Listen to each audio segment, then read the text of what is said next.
Wanita ini baru saja pulang berjualan. Di bawah tangga, ia mendapati seorang nenek tergeletak tak sadarkan diri. Tanpa pikir panjang, ia membawanya ke rumah sakit. Hasilnya, si nenek mengalami amnesia sementara. Awalnya wanita itu ingin pergi.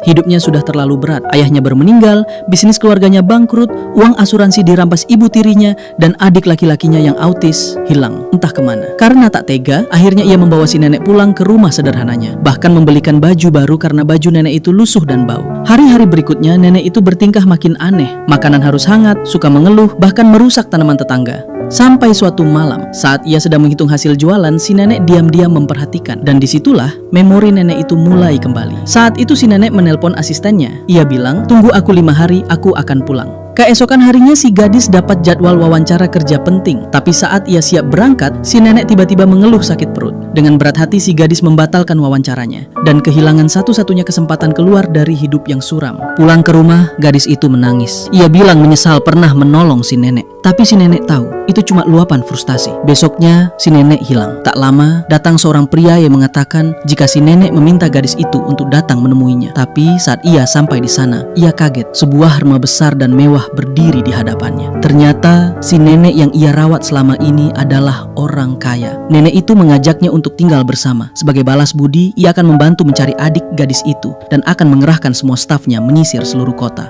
Gadis itu sempat menolak, tapi akhirnya menerima. Namun saat akan masuk ke rumah, ia lebih terkejut lagi. Cucu si nenek ternyata adalah pria yang pernah bertengkar dengannya karena insiden tas tertukar. Tiap bertemu, keduanya pasti bertengkar. Si gadis pun memilih pergi. Tapi si nenek berkata, "Kalau kamu pergi, hubungan kita selesai. Aku tak bisa bantu cari adikmu." Demi adiknya, gadis itu kembali dan tinggal di rumah nenek itu, meski harus hidup serumah dengan pria menyebalkan. Dan yang paling mengejutkan, nenek itu adalah presidir perusahaan, tempat ia seharusnya wawancara kemarin. Kesempatan itu belum tertutup.